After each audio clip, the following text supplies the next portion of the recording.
Hi guys, welcome back to another video. बालको आज हम कक्षा 12वीं एंटरप्रेन्योरशिप चैप्टर नंबर 2 भैया एंटरप्रेन्योरियल प्लानिंग को अगले 5 मिनट में स्टार्टिंग से लेकर एंड तक पूरी तरीके से समाप्त करने जा रहे हैं। अगर आप इस चैप्टर के नोट्स ढूंढ रहे हो तो कहीं ढूंढने की जरूरत नहीं है, डिस्क्रिप्शन में लिंक डाल देता हूं, जाके ले लो। बट उससे पहले अपनी कुर्सी की मेरी टाइट कर लो भैया, क्योंकि पिछले चैप्टर में बहुत कुछ सीखा था, इस चैप्टर में उसको आगे बढ़ाएंगे। चलिए शुरू करते हैं। सबसे पहले बात करते हैं एक्टिविटीज की। देखो, एक्टिविटी बेसिकली दो प्रकार की होती है, इकोनॉमिक या नॉन इकोनॉमिक।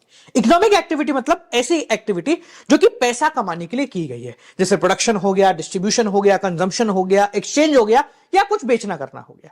दूसरी होती है नॉन इकोनॉमिक एक्टिविटी, जो कि out of care, out of love, out of affection की जाती है। आपने किसी की मदद कर दी, किसी को रोड क्रॉस करा दिया, अपनी माता जी की मदद कर दी, या देश के प्रति आपकी बेहतरीन भावनाएं, ये सब नॉन इकोनॉमिक एक्टिविटी के अंदर में आता है। बिजनेस में हमें सिर्फ इकोनॉमिक एक्टिविटी पढ़नी है, जो कि 3 प्रकार की होती है, प्रोफेशन, एम्प्लॉयमेंट एंड बिजनेस। सबसे पहले बात करते हैं प्रोफेशन। प्रोफेशन का मतलब एक ऐसी इकोनॉमिक एक्टिविटी जिसको करने के लिए आपको स्पेशल नॉलेज चाहिए, स्पेशल स्किल चाहिए, जो कि आपको कमा के भी दे और साथ साथ में आप एक ऑर्गेनाइजेशन के अंदर, रूल्स के अंदर काम कर रहे होंगे। वो प्रोफेशनल ऑर्गेनाइजेशन या प्रोफेशनल बॉडी होती है जो कि आपको एज अ मेंबर अपॉइंट करती है। जैसे अगर आप चार्टर्ड अकाउंटेंट बनते हैं तो बेसिकली ICAI के अंदर आप काम करेंगे। अगर आप लॉयर हैं तो बार काउंसिल ऑफ इंडिया आपको गवर्न करेगी। दूसरा होता है एम्प्लॉयमेंट। सिंपल भाषा में बोले तो कहीं पे काम करना, एक ऐसी एक्टिविटी जहां पर एक इंडिविजुअल वर्कर यानी कि एम्प्लॉय किसी और के लिए रेगुलरली काम कर रहा है, जो कि उसका एम्प्लॉयर है, और बदले में उसको वेजेस या सैलरी मिल रहा है। अच्छा, इन दोनों के अपोजिट तीसरा जो कि हमारे लिए बहुत काम का है, वो है बिजनेस। तो भैया बिजनेस एक ऐसी एक्टिविटी है जिसमें लोग लगातार रेगुलर बेसिस पे लगे हुए हैं in the activity related to production, sales, exchange या distribution of good and services, ताकि वो अच्छा खासा मोटा पैसा जो है बना पाए। अब जब बिजनेस की बात निकली है तो चलो बिजनेस एक्टिविटीज के कैरेक्टरिस्टिक की बात करते हैं कि भैया बिजनेस के क्या क्या कैरेक्टरिस्टिक होते हैं। सबसे पहला कैरेक्टरिस्टिक है कि भाई ये इकोनॉमिक एक्टिविटी है, यानी पैसे कमाने के लिए की जाती है। इसके अंदर एंटरप्रेन्योर की प्रेजेंस होना जरूरी है। कोई एक व्यक्ति तो होगा जो कि ये चीजें स्टार्ट कर रहा है। इसके अंदर या तो हम प्रोडक्शन करते हैं या प्रोक्योरमेंट करते हैं, यानी या तो सामान बनाएंगे या कहीं से खरीद के लाएंगे, काय के लिए, या तो सेल करने के लिए, या फिर exchange of goods and services करने के लिए। बिजनेस करना रेगुलर बेसिस का काम है। एक बार प्रॉफिट में सामान बेचना बिजनेस नहीं कहलाता, रेगुलर बेसिस पे होना जरूरी है। और बिजनेस का एक इंटरनल कीड़ा है अनसर्टेनिटी, यानी हमें नहीं पता है कि भैया भविष्य में क्या होने वाला है। अब क्योंकि नहीं पता है इसलिए रिस्क है, वो है ना, रिस्क है तो इसके है, यहां पर एलिमेंट ऑफ रिस्क आता ही आता है। और बिजनेस के अंदर हम बेसिकली एक यूटिलिटी बना रहे हैं, यानी कि किसी को सेटिस्फाई करने का साधन बना रहे हैं। अगर बात करें कि ये जो बिजनेस है इसको करने के लिए आपको ऑर्गेनाइजेशन कैसे बना पाएंगे, तो बिजनेस की ऑर्गेनाइजेशन 3 कैटेगरी में डिवाइड होती है, पब्लिक, प्राइवेट या फिर ज्वाइंट। देखो, पब्लिक का मतलब होता है जिसमें सरकार की थोड़ी बहुत इन्वॉल्वमेंट होती है। ज्वाइंट मतलब दोनों का मिक्स। आपकी जो तीसरा है वो काम का है, जो कि है प्राइवेट सेक्टर, यानी कि मालिक जो है वो प्राइवेट इंडिविजुअल्स हैं। अब अगर आप एक प्राइवेट बिजनेस स्टार्ट करते हैं तो बेसिकली कई प्रकार के बिजनेस हो सकते हैं। आइदर आप खुद चालू करेंगे, जिनको सोल प्रोप्राइटरशिप कहा जाता है, कुछ लोगों के साथ चालू करेंगे जैसे पार्टनरशिप, भैया कंपनी बना लेंगे तो जॉइंट स्टॉक कंपनी, अपने पूर्वजों की धरोहर को आगे लेके जाएंगे तो हिंदू अनडिवाइडेड फैमिली, और साथ में मिलकर सबका फायदा करेंगे तो कोऑपरेटिव सोसाइटी कहा जाता है। एक एक करके सबको समझते हैं। सबसे पहले बात करते हैं सोल प्रोप्राइटरशिप, यानी कि वन मैन आर्मी। एक ऐसा बिजनेस ऑर्गेनाइजेशन जिसके अंदर सारा का सारा काम चलाना, मैनेज करना, संभालना, प्रॉफिट लेना, लॉस संभालना, ये सब कुछ एक ही व्यक्ति कर रहा है। जैसे मान लो आपके पड़ोस की दुकान वाला आदमी, वो इकलौता ही सब कुछ कर रहा है। इसके कुछ फायदे हैं तो कुछ नुकसान। अगर बात करें फायदों की तो सबसे पहला फायदा भाई इंडिविजुअल ओनरशिप है, खुद मजा लेगा। जब इच्छा करेगी दुकान खुल जाएगी, जब इच्छा करेगी दुकान बंद हो जाएगी। सेपरेट लीगल एंटिटी नहीं है, मैं ही बिजनेस हूं और बिजनेस ही मैं हूं। लाइबिलिटी अनलिमिटेड है भैया, किसी का पैसा लेके भागा तो जूते पड़ जाएंगे। भाई सोल बेनिफिशियरी है, जितना भी प्रॉफिट होगा सब मेरा होगा। अच्छा, एक चीज और है कि फाइनेंस करने का भी जुगाड़ आप ही की जेब में रहेगा, तो आपकी क्रेडिट वर्दीनेस के हिसाब से ही काम चलेगा।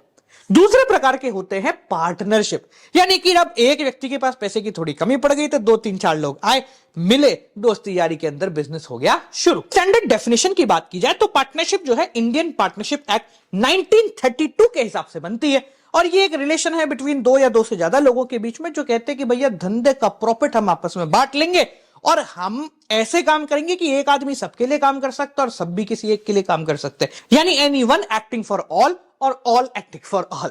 अब बेसिकली बात करें भाई पार्टनरशिप के कैरेक्टरिस्टिक की, तो देखो सिंपल सी बात है, दो या दो से ज्यादा लोग होने चाहिए।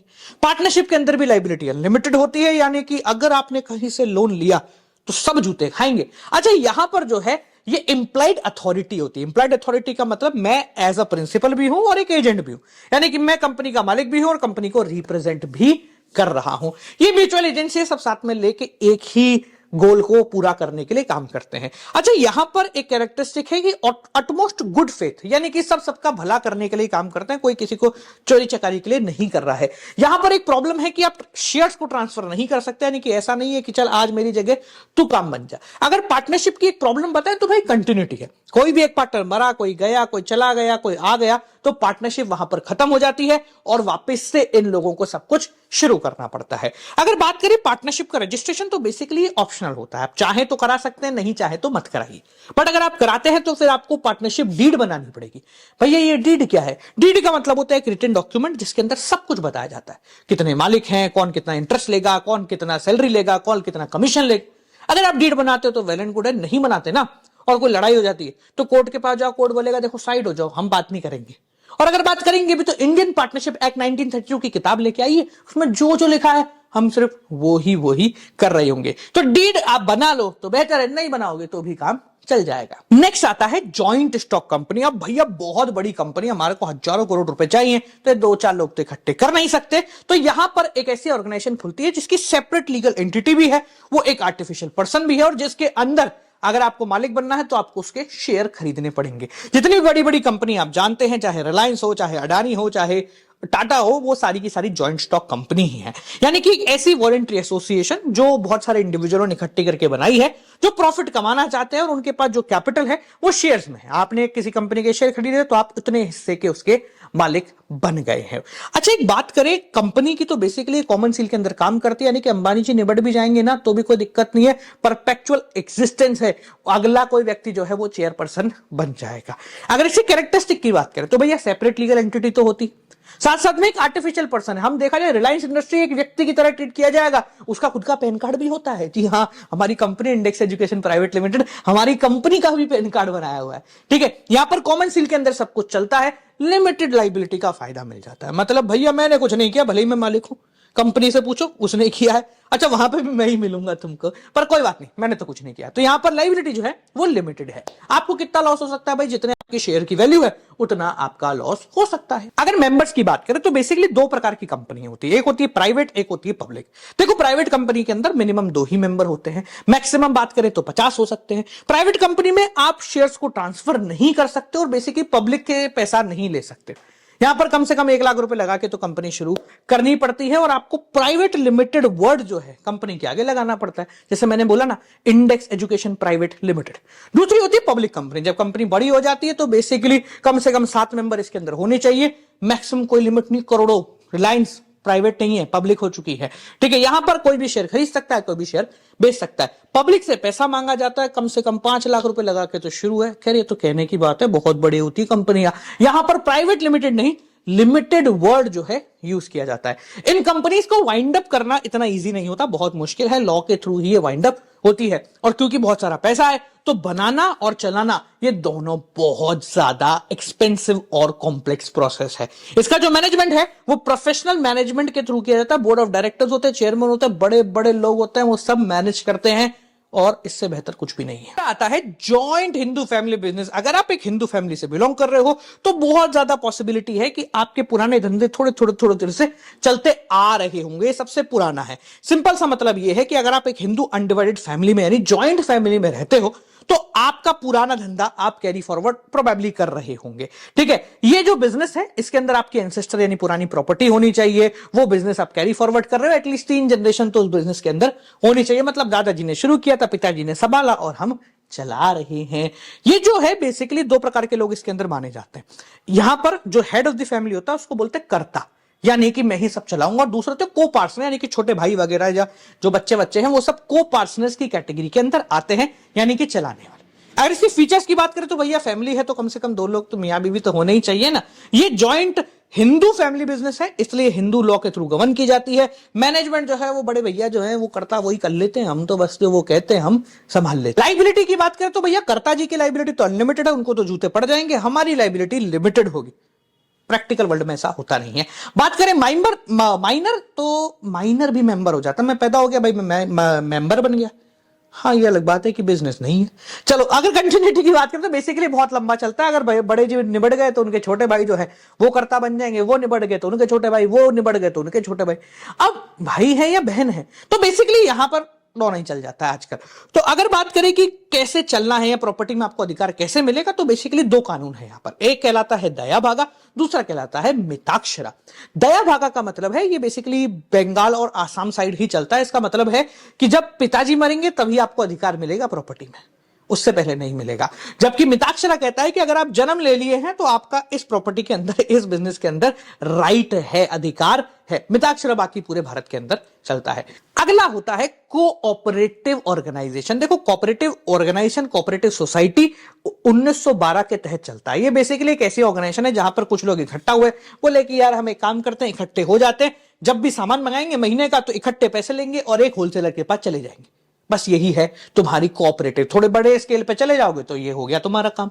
यहां पर बेसिकली एक ऑर्गेनाइजेशन ऐसी बनाई जाती है जहां पर सब अपना अपना फायदा और सबका इकट्ठा फायदा कर रहे हैं। एटलीस्ट 10 मेंबर इसके अंदर होने चाहिए।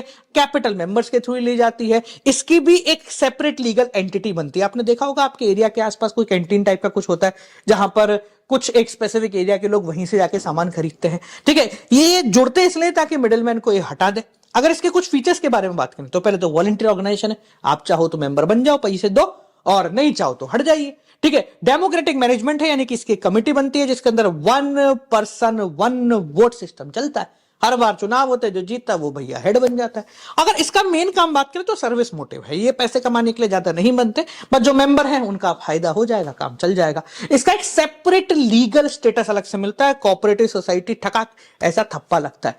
लाइबिलिटी यहां पर सबकी लिमिटेड होती है, आपने जितना पैसा दिया है वही आपकी लाइबिलिटी है। अगर कोई सरप्लस बाय डिफॉल्ट निकल कर आ जाता है तो वो मेंबर्स के बीच में बढ़ जाता है। अब ये सारे बिजनेस चलाने के लिए बिजनेस खोलना पड़ेगा ना, और बिजनेस खोलने के लिए आपके पास होना चाहिए एक बिजनेस का पूरा चक्का पक्का प्लान। अब बिजनेस प्लान का मतलब क्या होता है? देखो बिजनेस प्लान का मतलब एक ऐसा कॉम्प्रिहेंसिव डॉक्यूमेंट जो कि एक एंटरप्रेन्योर बनाता है, जिससे उसका विजन, उसका गोल, उसकी ऑर्गेनाइजेशन और वो कहां तक जाना चाहता है इसके बारे में और कैसे उसको मैनेज करेगा, ये सब कुछ लिखा होता है। देखो बिजनेस प्लान के अंदर हर प्रकार का प्लान होता है, उसका मार्केटिंग, उसका फाइनेंस, उसका ऑपरेशन, ह्यूमन रिसोर्स, लीगल और इंटेलेक्चुअल प्रॉपर्टी राइट, सब कुछ मेरे बिजनेस प्लान के अंदर होता है।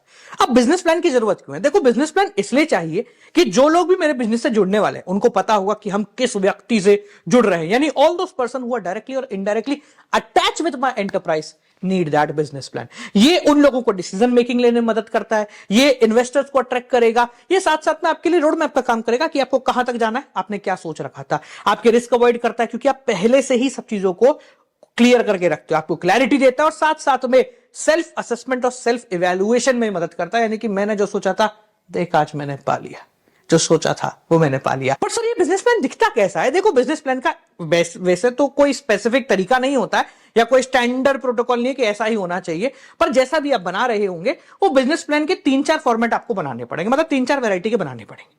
यानी एक ही प्लान को 3-4 अलग अलग तरीके से बनाना पड़ेगा, जिनमें सबसे पहला आता है एलिवेटर पिच। एलिवेटर पिच का मतलब क्या होता है कि आप 3 मिनट की समरी बता रहे हो, इन शॉर्ट एक टीजर बता रहे हो। शार्क टैंक देखा है ना, तो वहां जाके वो जो ज्ञान देते ना वो एलिवेटर पिच ही है कि भैया मेरा बिजनेस ऐसा है। दूसरा होता है कि आप ऐसे नहीं बताना चाहते तो दूसरा तरीका है कि आप पिच डेस्क यानी कि एक पीपीटी ले जाओ और सामने जाके बता दो। तीसरा तरीका होता है कि आप रिटर्न पीपीटी किसी को मेल कर दो अपने स्टेक होल्डर्स को, देखो हम ये करना चाहते हैं, वो देख लेंगे अपने हिसाब से।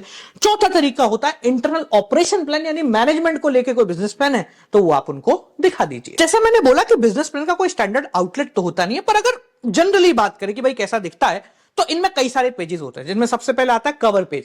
अब कवर पेज पे होती है जनरल इंफॉर्मेशन, जैसे एंटरप्रेन्योर अगर मैं हूं, मेरा बिजनेस है, तो मेरा बायोडेटा क्या है, भाई किस इंडस्ट्री में हम लोग काम कर रहे हैं, पहले मैं कहां करता था, कहां मैं रहता हूं, कहां मैं खाता हूं, कहां मैं पीता हूं, मेरी जो ऑर्गेनाइजेशन है वो कैसी है, रजिस्ट्रेशन हो गया नहीं हुआ है, ये सारी चीजें उसके अंदर होती है।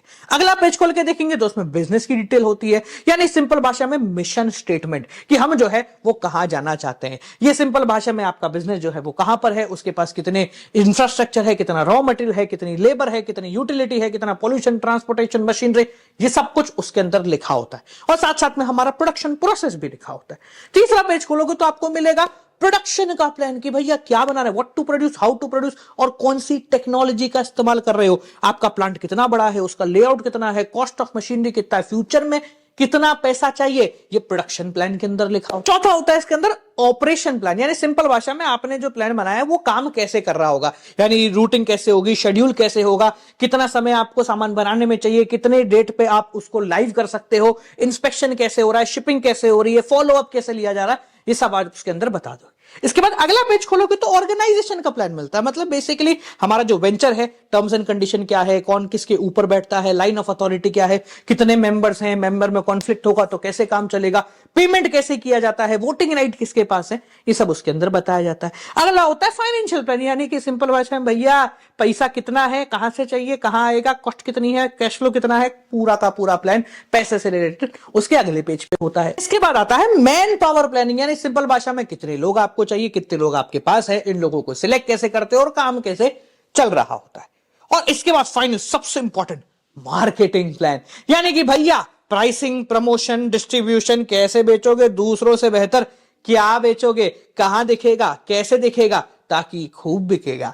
देखो सिंपल भाषा में अगर आपको मार्केटिंग का प्लान बनाना है ना तो कुछ स्टेप होते हैं। जैसे सबसे पहला बिजनेस की सिचुएशन एनालाइज करो, यानी अभी हम कहां पर हैं। उसके बाद देखो टारगेट मार्केट क्या है, यानी कौन कौन है जो हमारा सामान ले सकता है। यह पता करने के बाद तीसरी चीज स्वॉट एनालाइज करो, strength, weakness, opportunity and threat, हमारी क्या ताकत है, हम कहां बेच सकते हैं और क्या कमी है, भैया चुपके चुपके रहना है। उसके बाद एक गोल एस्टेब्लिश करो कि कहां तक हमें पहुंचना है, उसके हिसाब से एक स्ट्रेटेजी बनाओ, प्रोडक्ट कैसा होगा, प्राइस कैसा होगा, प्लेस क्या है, प्रमोशन कहां कहां करेंगे, एंड फाइनली सब करने के बाद काम शुरू करो भैया। और क्या करना है, यानी implementation and monitoring of the plan. इसके अगले पन्ने में होता है असेसमेंट ऑफ रिस्क, क्या क्या पोटेंशियल रिस्क होता है, बेस्ट सिनेरियो क्या है, वर्स्ट सिनेरियो क्या है, और उसके बाद अगर कुछ रह जाता तो अगले पन्ने में डाल देना, यानी कि मिसलिनियस, यानी कस्टमर ने क्या बोला था, हमारे डिस्ट्रीब्यूटर क्या बोलते हैं, प्राइस लिस्ट वगैरह कुछ रह गया तो उसमें डाल देना। ठीक है जी। सो बालकों ये आपका चैप्टर यहां पर हो गया है समाप्त। अगर कोई दिक्कत को, परेशानी को, प्रॉब्लम हो तो मुझे कमेंट सेक्शन में बता देना।